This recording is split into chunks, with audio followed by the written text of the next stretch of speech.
Ladies and gentlemen, boys and girls, everybody else, welcome. This is John Paval on Monday, May 12th, with this week's roundup of big stage productions. By that, I mean orchestral and operatic works and anything else we find like choral works which take place on a big stage. We are launching this 3 hours early today. I'm sorry if there are some of you who are going to be tuning in 3 hours later, hoping to find this live. You won't. The reason for that is I have a dental appointment here in Paris, and it takes so much time to get them scheduled and all that. Well, when I go to it, I may also be back so late that I couldn't make the usual 6:30 in the evening European time Monday evening live stream. So I'm doing it now at about 3:30 in the afternoon here in Paris, France, 9:30 in the morning on the East Coast. No, 6:30 in the morning. No, 9:30 in the morning on the East Coast. And 6:30 in the morning for all you Hollywood people who I know get up drastically early this way if you're on the other side of the camera, like back of the camera. I know how that works. I lived in LA for a while. I did that, aspiring actor thing for a while and then stopped and moved to Europe and whatever. Anyway, so we have a great lineup for you this week. We have stage productions, including Puccini from the Paris Opera House with a stellar soprano in it. Mahler songs in Germany with very dependable German contralto. An American percussion piece played down in Sao Paulo, Brazil. Top conductors from Finland to Detroit to Sao Paulo to Tomsk, working with top soloists on the violin, piano, and percussion. Wow, it's a great week. And but before, and you can see from the photo that I have there besides me, these are all the different conductors we have in this lineup. You've got people like Yadar Bignamini, Hanna Lintu, Yesapuka. I hope I'm pronouncing that right, because I always get it wrong. Saraste and many others, and a percussionist who's called one of the greatest musicians in the world. So that's really something to look forward to, and I'll be telling you all about them. But before I go any further, let me remind you, please follow or subscribe to us, Access Arts Live, on Facebook, YouTube, or wherever else you may watch us, X, TikTok, Instagram, Threads, LinkedIn, to get more links to more live performances online every day of the week. And we're not kidding. Okay, so now let's move on to the first of this week's offerings, which will not be until Thursday. So today, Monday, Tuesday, Wednesday, we did not find much going on in the way of orchestral works, but that's normal. There will be, on those Tuesday and Wednesday, there will be chamber music works and organ recitals, which we'll tell you about in tomorrow's roundups of chamber music and organ recitals. But today, here's the first one. Thursday, May 15th, artistic director Hanna Lintu leads the Tapiola Sinfonietta in Espoo, Finland, through works by Hindemith, Beethoven, and Mendelssohn, and a Hartmann concerto played by top violinist Inmo Yang.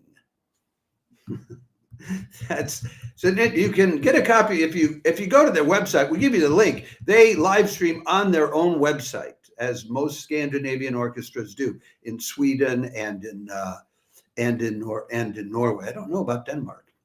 Anyway, that's at 6 o'clock in the evening European time. It'll be at 7 in the evening in Espoo, which is sort of a suburb of Helsinki. Noon on the East Coast, 9 in the morning on the West Coast, and late at night, but not too late, 2 in the morning, Australian Eastern Standard Time, in places like Sydney and Melbourne. Anyway, Hanna Lintu conducting. She is the artistic director there. Inmo Yang is a violinist with an interesting pedigree. I'll tell you about him in a minute. First, let me tell you they'll be playing Beethoven's Die Große Fuge, Opus 133. Then they will do this Hartmann concerto, the Concerto Funèbre, the funeral. A concerto by Karl Amadeus Hartmann. Wonder who Amadeus Hartmann was named after. Then they'll do an intermission. They'll do a piece, Paul Hindemith's Kammermusik, which is a 3-part piece, and they will finish up with Mendelssohn's Symphony Number 1, which is about a half-hour piece. Yang is Korean, studied at the Korean National University of Arts, New England Conservatory of Music, and the Berlin Hochschule für Musik. So he has gotten around. He started winning prizes 2015, the International Violin Competition, the Paganini competition in Genoa, Italy, and then the 2022 John Sibelius violin competition. He's got 2 albums out on Deutsche Grammophon. The second one is called The Genetics of Strings. The first one, his debut album, was 24 Caprices by Paganini. So we'll probably put on an extra clip about this on the Deutsche Grammophon Facebook page.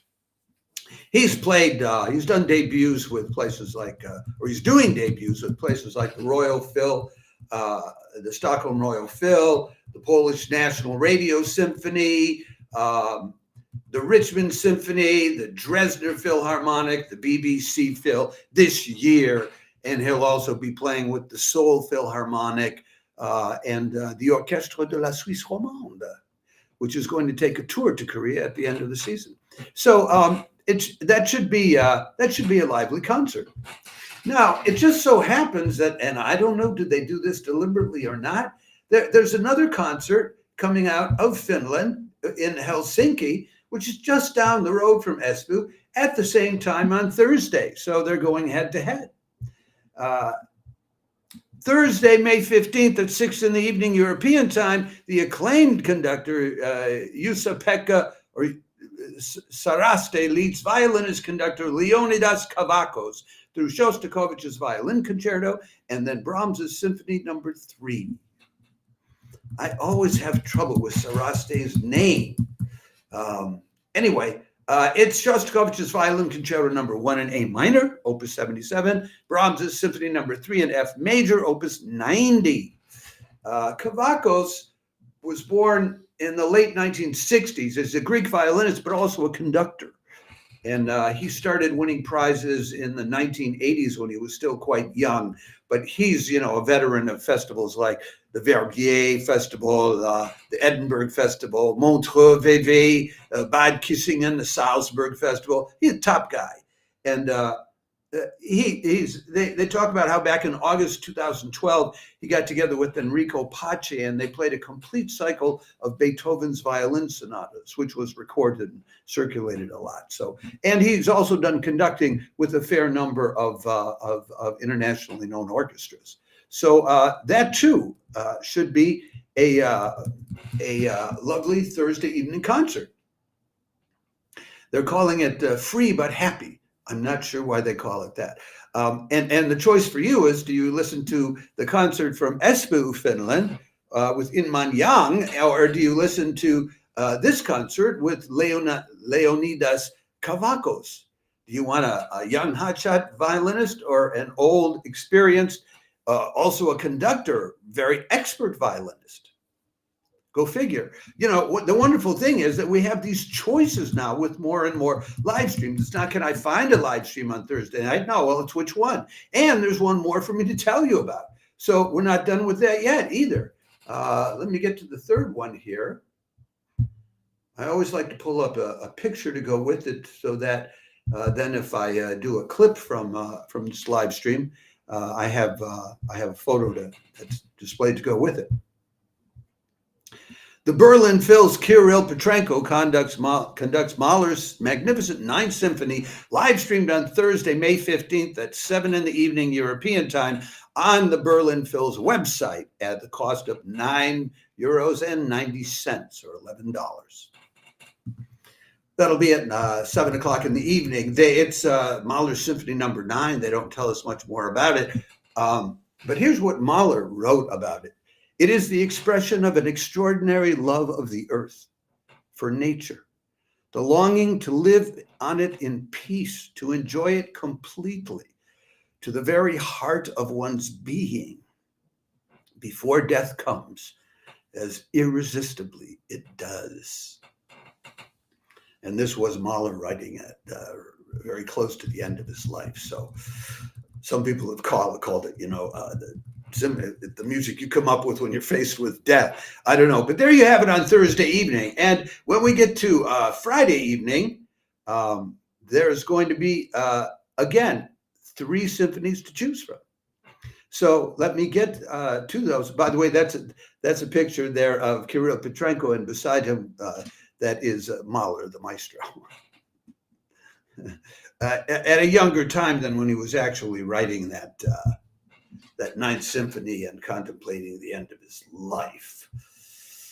Let me pull up for you the next photograph and move into Friday evening's presentations. Need to keep this moving along. This is number 4, Symphony number 4 this week. Something maybe lighter. If you like cellos and springtime, you may enjoy Thursday, May 16th, Frankfurt Radio Symphony's live stream with Lily Boulanger's D'un Matin du Printemps and Henri Dutilleux's Cello Concerto, played by top cellist Peter Philip Stemler, conducted by rising star Bulgarian Deliana Lazarova. That's at 7 in the evening on Friday, coming to you from Frankfurt. They'll be doing the Lily Boulanger, the D'un Matin du Printemps. That's of a spring morning. Everybody was playing that last year on all continents. They were playing it in Europe, in the US. They were playing it down under in New Zealand and in Australia. Then Henri Dutilleux's cello concerto, which is called Tout un monde lointain, all of a distant world. And they'll finish up with Beethoven's Second Symphony. You know, Beethoven, I didn't know this. It's only his Second Symphony, and he was already battling with the increasing problem of deafness. Wow. It's a special kind of concert that they do in Frankfurt. There's no intermission. It's a 70-minute concert. It's supposed to be a quickie. Deliana Lazarova, she was a violinist at first, and then studied conducting in Switzerland. Took master classes with a long list of conductors. Got an MA in conducting, and she also has an MA as a violin performer from the Aiken School of Music in Indiana. She's won several international conductors competitions. She's worked with people like Cristian Macellaro as an assistant.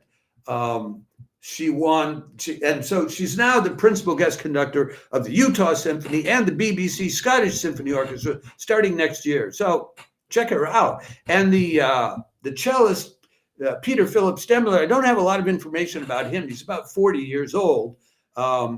And we're told he's played with a lot of orchestras in Germany, Poland, the Czech Republic, and Switzerland as a chamber and orchestral musician, and has performed everywhere in Europe, Africa, and South America. But I really don't know much more about him, so I can't tell you.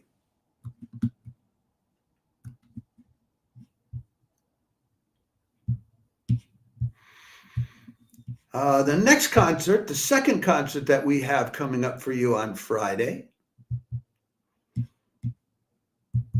comes to us from Sao Paulo, Brazil, and it has that terrific percussionist there. I'm going to be telling you about it in a second.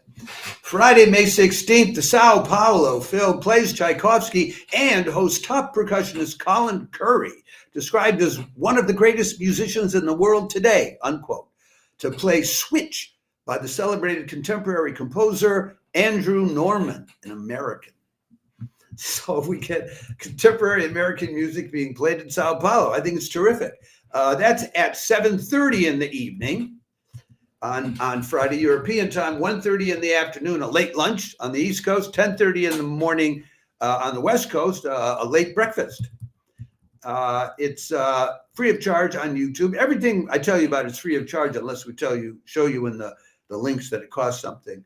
The conductor there, that's Thierry Fischer, who is the home conductor for what they call OSES Sao Paolo Phil. It was Steve Reich who described Colin Currie as one of the greatest musicians in the world today. Gramophone magazine just said that he's at the summit of percussion performance today. So he's He's a favorite of the London Phil, the Concertgebouw in the Netherlands, the New York Phil, Cleveland Orchestra, and he's premiered works by Steve Reich. Oh, what a coincidence.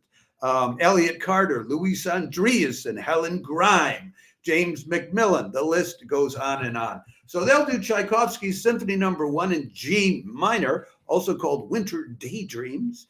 Then they'll do Norman's Switch, composed in 2015. And then they'll do Tchaikovsky's Romeo and Juliet Fantasy Overture. Who's Andrew Norman?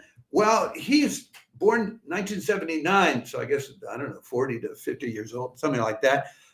He is a somewhat celebrated composer. He was composer in residence for the Boston Modern Orchestra Project when he became internationally famous for an orchestral work he came up with called Play. Was nominated for a Grammy Award for Best Contemporary Classical Competition in 2016. Another Grammy nomination for his piece Sustain in 2018. He's on the composition faculty at both the Juilliard School and the USC Thornton School of Music. To me, that looks like that may be the most exciting concert that you're going to find for Friday evening, given the choice of music and that top percussionist. And you don't hear that many pieces, contemporary, maybe more contemporary pieces than anything else, but you don't hear that many pieces for solo percussionist and orchestra, and this is one. So if you want something you don't always hear, well, that's what you got. But there is one more live stream to tell you about for Friday evening. We are nowhere near done yet, folks. And this will be a Finnish conductor conducting a German orchestra in some very German pieces of music. Friday, May 16th, the globe-trotting Finnish conductor Pietari Inkinen conducts Bruckner and, with soloist contralto Gerhild Romberger, Mahler's songs from Des Knaben Wunderhorn. Yeah, that's the Deutsche Radio Philharmonic of Saarbrücken. I told you the name. It's at 8 o'clock in the evening, European time, 2 o'clock on the East Coast, 11 in the morning on the West Coast. The Bruckner Symphony is number 7 in E major. Inkinen he's a Finnish conductor, but he spent a lot of time in Germany. He's a Wagner specialist, but they're not playing Wagner. He's the chief conductor of this orchestra since 2017. He's been chief conductor of the Prague Symphony Orchestra. He was principal guest conductor of the Japan Philharmonic way back in 2009. He was their chief conductor for about 7 years, from 2016 to 2023, and he also was the music director of an orchestra in Seoul and of the New Zealand Symphony Orchestra. So he's gone up and back between distant time zones and continents. He's a well-traveled guy. Should really know what he's doing. And as for Romberger, she is in Germany a very well-known contralto. She sings with all the different German orchestras, and she teaches. She's been teaching singing at the Hochschule für Musik in Detmold, Germany, since 2003. She does a lot of concert activity in terms of oratorios, leaders, and modern music, not operas. So that'll be a very dramatic concert with a very dramatic singer doing the Mahler, but the composer is a very interesting international globetrotting kind of guy. I think we have 2 more symphonies to tell you about coming up this weekend. The next weekend is then the first of them is absolutely one of my favorites. So let's get right to this. It's my hometown orchestra, by the way. Saturday, May 17th, the Detroit Symphony's Yadar Bignamini will likely do what he usually does, manage a lively collaboration with guest pianist Alexandra Dariescu, playing Ravel's much-loved piano concerto in G, as well as other works by Ravel, and Bolero as a finale. That'll be at 8 o'clock p.m. Eastern Daylight Time, 5 o'clock on the West Coast, 1 in the morning in Europe, but we're staying up for it, and 9 o'clock Sunday morning, Australian Eastern Standard Time. Besides the piano concerto, they'll do Le Tombeau de Couperin, and then Ravel's Bolero to finish, and they will tack on Rimsky-Korsakov's Capriccio Espagnol in there somewhere as well, which was originally, we're told, composed for a violin, and then it got out of hand. It became sort of a showpiece for orchestras. This pianist, I don't have to tell you about Yadar Bignomini. This guy creates fireworks every time he's working with the soloist. I've never seen a concert where he's working with the soloist where it was like collaboration was not terrific and the orchestra was not with it, and where it wasn't fireworks. He's just great with that format. And with Bolero, he's, you want a good time, call Bignomini and the Detroit Symphony Orchestra Saturday night. Dariescu is they call her a trailblazing pianist. I don't know where these adjectives come from. She put together a piece called The Nutcracker and I, which she became very famous for. I think I have another photo of her, which she uses to publicize that particular activity. Do I have it? I don't know if I have it for you. Nah, I don't have it for you. But anyway, she became very well known because of that. But she's played with all the top orchestras, the Orchestre Nationale de France, London, Phil, etc., Sydney, Houston, Detroit, you name it. She's worked with Macellaro, with Bancroft, with Petrenko, with Aramo. She's great. And she, starting last September, she became the professor of piano at the Guildhall School of Music and Drama in London. So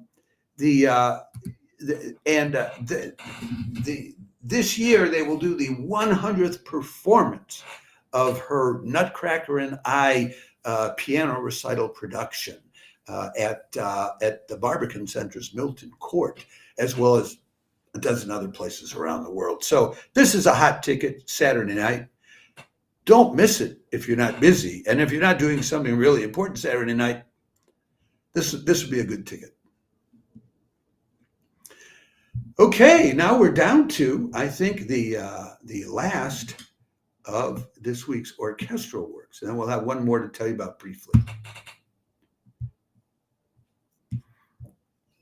An opera. Okay, Sunday, May 18th. Excuse me, I scratched my nose while I was talking. Sunday, May 18th, the Tomsk Philharmonic climaxes its season with a concert devoted to the story of the great Russian composer Prokofiev, which somehow also includes works by Rimsky-Korsakov, Gounod, Lyadov, and Glazunov. That'll be at 6 o'clock in the evening, Krat, or Siberian time, noon in Europe, 8 o'clock in the evening, Australian time, but a very early 6 in the morning on the East Coast, and a late Saturday night, 3 in the morning on the West Coast. This is their end of season concert. The conductor is Denis Nemirovich Danchenko, who I think you see in the picture there. Yeah. And he'll be telling stories. He'll also be a narrator telling stories about Prokofiev during the concert. There'll be two pianists. Both of them are local people. Well, one is Pavel Sienkiewicz, who's the soloist of the Tomsk Phil, and the other is Marina Kostarina, who was originally from Moscow, studied at the Knesset, etc., the usual places. But she got a job as the soloist for the Siberian Symphony Phil in 2014, and so she moved to Siberia then, and there she stayed. So that's your Sunday noon or very early Sunday morning concert in the U.S.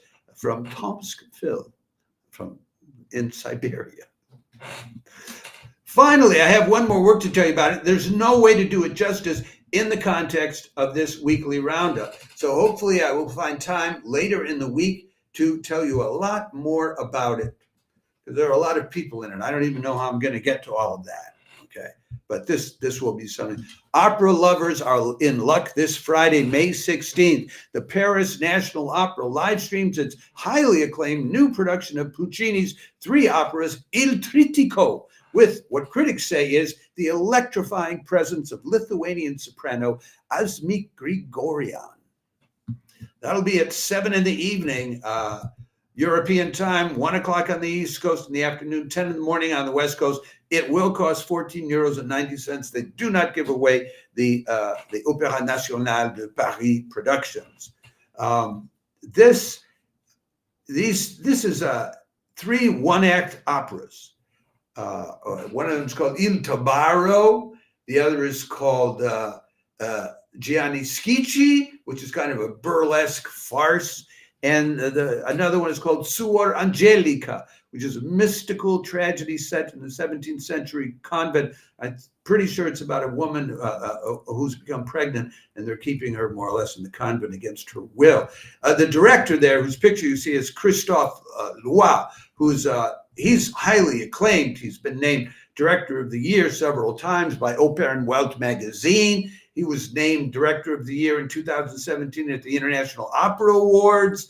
Won an award in 2016 there for his production of Britain's Peter Grimes at the Théâtre der Wien. So, and he's worked with all the top opera houses in the world. These are 3 different pieces. There's probably 30 different actors to tell you about. I don't have time to do that, but I can tell you something about this actress, this singer. The review in Le Monde, which I have a translation into English for you, says this: the casting was electrified by the presence of the comet Asmik Grigorian. The orchestra pit was in a state of grace under Carlo Rizzi's baton, and the meticulously crafted staging by Christophe Loy all contributed to the success of Puccini's astonishing trilogy. So it's a hit, and you get a chance to hear it at a price which is less than you'd pay for any decent seat at the Opera House here in Paris, where I am. And maybe I'll try going to it and do a live stream before or after. Anyway, usually it's in the order of a tragedy, and then it ends up with a comedy. But Loy has reversed the order. So it starts out with a comedy, which is about a Florentine aristocrat who is kept from fulfilling his last wishes. And then there's the second piece is about shipwrecked sailors, and the third piece is about that confinement of an unwed mother in a convent near Siena. So it's I think I have a picture. I can show you another picture from that third one, Il Tabarro. I think. Where is that picture? Here's the picture of Asmik Grigorian as in the costumes for the piece. Looks absolutely lovely, but the important thing is they tell us that she's a terrific singer. So she's performed with all the top operas: Vienna, New York, Salzburg Festival, the London Royal Opera House, etc. Named Best Singer of the Year at the Austrian Musical Awards in 2019, Opera Singer of the Year at the Opera 21 Association in 2022, Opera Singer of the Year at the Opus Classique Awards in 2023. I mean, what more do you want? She's got several, if you want to hear what she sings like, she's got several discs out on Alpha Classics. In the latest one is called The Laws of Solitude. And what she did was record that Richard Strauss's 4 last songs in 2 versions, the version with an orchestra and the version with a piano, which I think could be really interesting. So that's an opera. There's no way for me to go into detail with all the other singers in that opera. We're almost to 30 minutes with today's live stream, and I don't allow myself to go over that. I try to keep it down to 20. So that's what we have for you this weekend, folks. Just a cornucopia of different composers and different kinds of music in different countries with top conductors and soloists and so forth. Before I say goodbye, let me express the hope, as I usually do, that one, more, some, or any of these live streams uplifts you, inspires you, or just shows you a really good time. I'm thinking of that percussion thing when I think of a really good time. And before I leave you finally, remember, if you're watching this on Facebook or YouTube, please like the video on Facebook or subscribe and hit the notification button on YouTube. And if you're watching us on any of our other platforms, we're happy that you like the video. We'd be even happier if you would like, that is, follow and or subscribe to us on X, TikTok, Instagram, Threads, or LinkedIn, wherever it is that you may be watching this right now. Ciao for now. I will be back tomorrow with our usual roundup of organ recitals for the week, because believe it or not, organ people just love these things, and of chamber music pieces for the rest of this week as well.